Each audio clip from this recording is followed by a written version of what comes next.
Hello friends, आप सभी का स्वागत है ऑप्टिक्स पर। फ्रेंड्स, आप सभी कैसे हैं? उम्मीद करते हैं आप सभी बहुत अच्छे होंगे।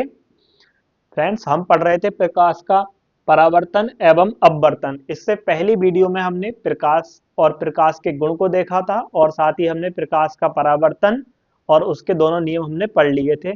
आज हम प्रकाश के परावर्तन के नियमों को पढ़ेंगे और साथ ही साथ प्रकाश के परावर्तन पर जो आपके एग्जाम में कुछ फिगर बेसिस पर न्यूमेरिकल आते हैं, एंगल्स पूछता है आपसे, आपतन और परावर्तन एंगल, तो वो हम आज डिस्कस करेंगे आपके साथ में। तो हम सबसे पहले जानेंगे नियमित परावर्तन। बच्चों, परावर्तन के दो प्रकार होते हैं।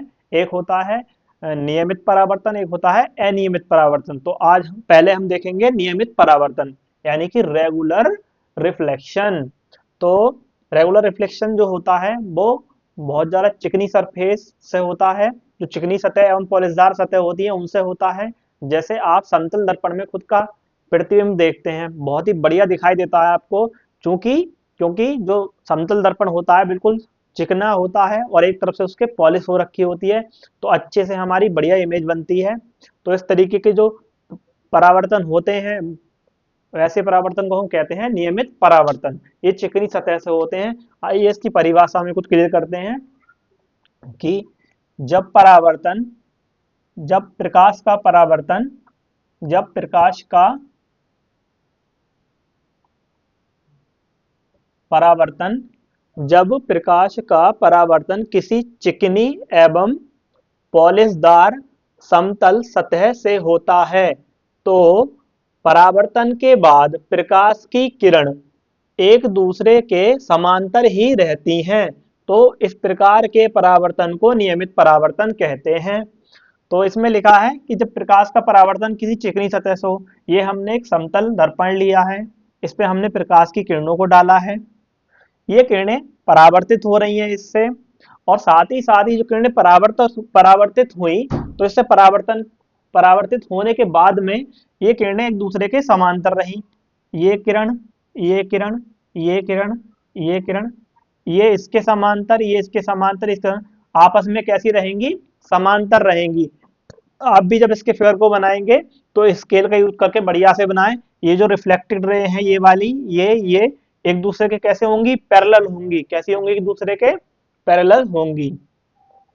तो इस तरीके के जो परावर्तन होते हैं चिकनी सतहों में, पॉलिशदार सतहों में, ऐसे परावर्तन को हम बोलते हैं नियमित परावर्तन।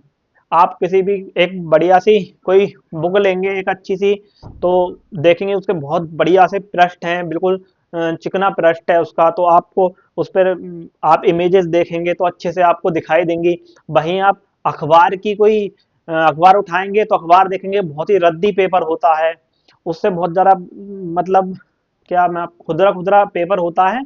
तो उस तरीके का जो होता है वो अनियमित में आता है। लेकिन अभी पहले हम चिकना पृष्ठ वाले पढ़ रहे थे, तो ये नियमित परावर्तन के बारे में, जैसे हम दर्पण में हमारी इमेज दिखती है तो वो नियमित परावर्तन में आती है। तो आप इसका स्क्रीनशॉट ले लीजिए। चलिए स्क्रीनशॉट लीजिए।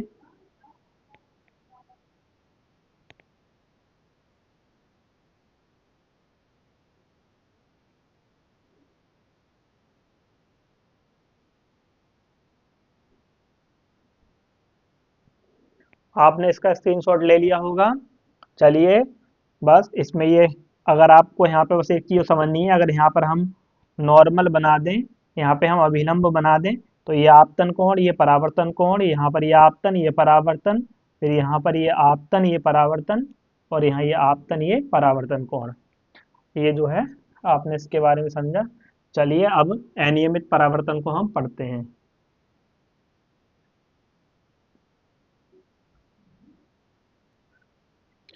तो माय डियर स्टूडेंट्स, प्रकाश का परावर्तन के प्रकाश के परावर्तन के जो हम प्रकार पढ़ रहे हैं उनमें दूसरा प्रकार है अनियमित परावर्तन। आइए अनियमित परावर्तन को समझते हैं हम। तो जब प्रकाश का परावर्तन किसी खुरदरे पृष्ठ से होता है, तो परावर्तन के बाद प्रकाश की किरण विभिन्न विभिन्न विभिन्न दिशाओं में फैल जाती है। तो इस प्रकार के परावर्तन को हम अनियमित परावर्तन कहते हैं। यानी कि वहां सरफेस कैसी थी, चिकनी सरफेस थी, समतल सरफेस थी, एकदम समतल थी। लेकिन यहाँ कैसी है, यहाँ टेढ़ी मेढ़ी सरफेस होगी, यानी चिकनी नहीं होगी। जैसे लकड़ी होती है, कोई खुरदरी लकड़ी हो इस तरीके की, कोई कागज हो, रफ कागज बहुत ज्यादा, ऐसी जो सरफेस होती है उन सरफेस को बोलते हैं खुरदरी सरफेस। तो ऐसे में जो परावर्तन होगा, देखिए ये किरण आई, ये टकराकर इससे लौटी, आई टकराकर लौटी, ये आई टकराकर लौटी। लेकिन ये और ये एक दूसरे के समांतर नहीं है, ये अलग अलग दिशाओं में जा रही हैं। जबकि इससे पहले क्या था, परावर्तित वाली जो किरण थी सभी की सभी एक ही दिशाओं में जा रही थी, ये अ, एक ही दिशा में जा रही थी और एक दूसरे के समांतर थी वो परावर्तित किरणें। लेकिन यहाँ पे एक दूसरे के ये समांतर नहीं है, लेकिन आने वाली किरणें सारी की सारी हमारी समांतर हैं। तो ये जो है, ये इरेगुलर रिफ्लेक्शन यानी कि अनियमित परावर्तन को शो कर रहा है हमारा। मैंने बता दिया, इस तरह के जो परावर्तन हमें देखने को मिलेंगे खुरदरी सरफेसों में मिलेंगे। खुरदरी कुछ खिड़कियां होती हैं, और ये जो खुरदरे कागज होते हैं, है ना, समाचार पत्र का जो कागज है खुरदरी पृष्ठ होता है। तो वैसे जो परावर्तन है हमारे कैसे, वो आते हैं हमारे अनियमित परावर्तन में। अच्छा बच्चों, अब इसके दोनों के थोड़े डिफरेंस को और हम जान लेते हैं कि नियमित और अनियमित परावर्तन में, नियमित परावर्तन में भी और अनियमित परावर्तन में भी, दोनों दोनों में प्रकाश की किरणें परावर्तन के नियम का पालन करती है। नियमित में भी करेगी और अनियमित में करेगी, क्योंकि वहां पर भी आपतन कोण परावर्तन कोण के बराबर ही होगा, यहाँ पर भी आपतन कोण परावर्तन कोण के बराबर ही होगा। देखिए, जैसे ये पृष्ठ है, इस पे हम 90 डिग्री पर एंगल डालें तो ये किरण जिस एंगल पे आई उसी पे चली गई, यानी इसका आई और आर कैसा होगा, बराबर होगा।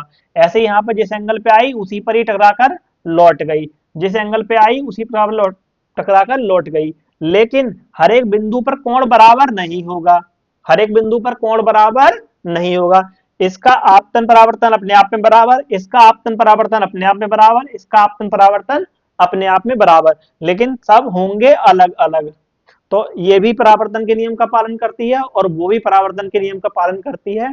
दोनों ही परावर्तन में आपतित किरण परावर्तित किरण अपवर्तन के नियम का पालन करती है। इन दोनों ही मतलब प्रकार के जो परावर्तन है, इनमें परावर्तन के नियमों का पालन होता है। तो ये थे हमारे प्रकाश के परावर्तन, नियमित एवं अनियमित परावर्तन। अब हम कुछ इसके न्यूमेरिकल्स को देखेंगे, प्रकाश के परावर्तन पर आधारित न्यूमेरिकल। तो आप इसको जो है एक बार इसका स्क्रीनशॉट ले लीजिए।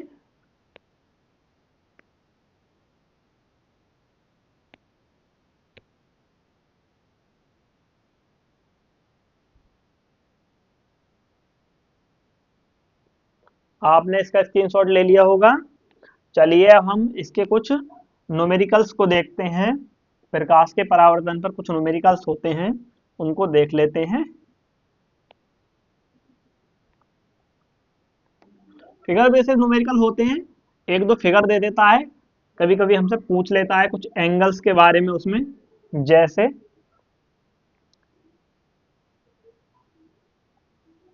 क्वेश्चन नंबर 1 करते हैं हम। ये कोई समतल पृष्ठ है, ये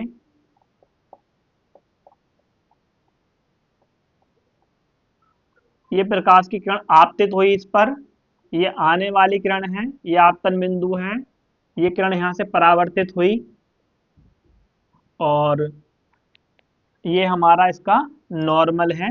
ये आपतित किरण है, आपतित किरण,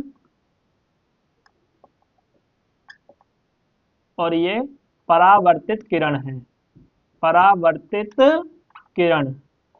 बच्चों, इसमें आपको ये एंगल दिया है, ये जो एंगल है, ये एंगल दिया है 45, और आपसे ये एंगल पूछा है।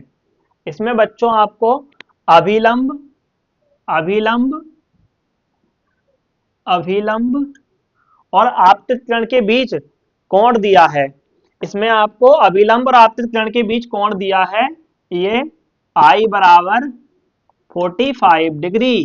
तो आपसे पूछा गया है परावर्तन कोण यानी R बराबर क्या।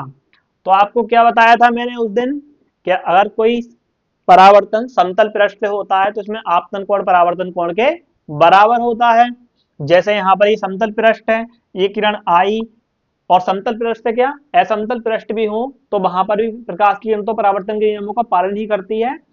आपतन कोण हमेशा परावर्तन कोण के बराबर ही होता है। तो ये किरण आई 45 डिग्री पर, और ये इस माध्यम में टकराकर 45 के एंगल पर ही चली जाएगी, है ना, 45 के डिग्री पर ही चली जाएगी। तो हम यहाँ लिखेंगे कि एंगल आर बराबर एंगल आई, और आगे लिख देंगे परावर्तन के नियमानुसार, परावर्तन के नियमानुसार, नियमानुसार ये हमने कर लिया कि एंगल आर बराबर एंगल आई, तो हमारे एंगल आर का भी मान 45 ही डिग्री हो जाएगा। ये बहुत ही सिंपल इसका न्यूमेरिकल है। चलिए इसको नोट कर लीजिए, आप इसको ऐसे भी समझ सकते हैं। चलिए नेक्स्ट क्वेश्चन देखते हैं।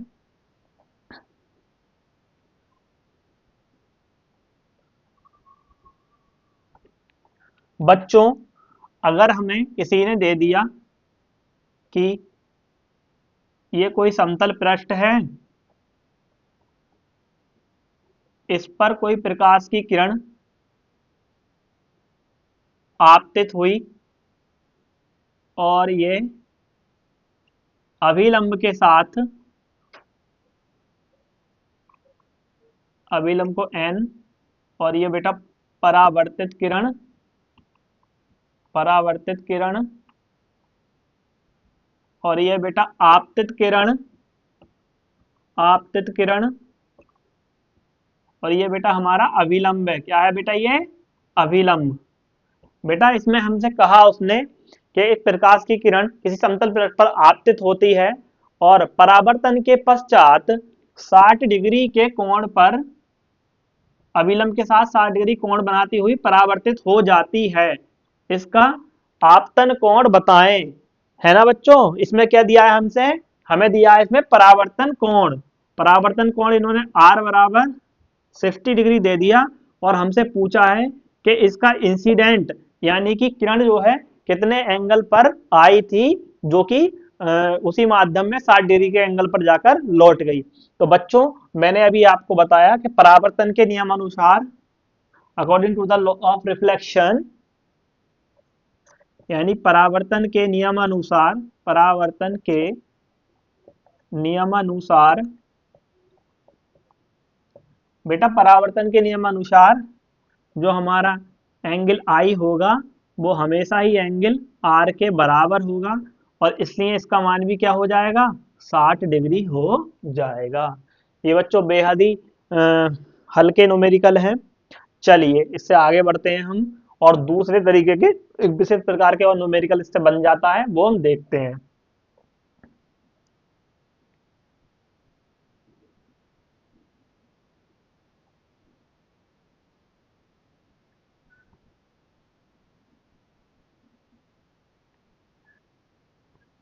बच्चों दूसरा न्यूमेरिकल हम देखते हैं कि हमें किसी ने एक समतल पृष्ठ दे रखा है और बोल देगा कि संलग्न चित्र में ये बेटा आपतन प्रकाश है आपतित, ये परावर्तित, ये बच्चों अभिलंब हमारा, ये आई किरण उसी एंगल पर लौट गई। बच्चों उसने समतल पृष्ठ के साथ में जो आपतित किरण का कोण है वो हमारा दिया है 45 डिग्री। क्या दिया है बच्चों 45 डिग्री। बच्चों हमें उसने पृष्ठ के साथ में जो कोण दिया है वो दिया है 45 डिग्री। फिर हमसे उसने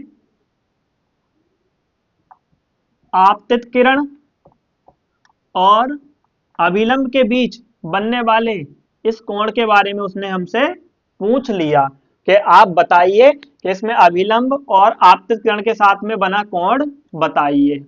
तो बच्चों बताओ क्या होगा। या बच्चों हमसे उसने पूछ लिया, चलो ये नहीं, ये बताइए आप, उसने पूछ लिया हमसे परावर्तन कोण के परावर्तन कोण बताइए। बताओ बच्चों क्या होगा।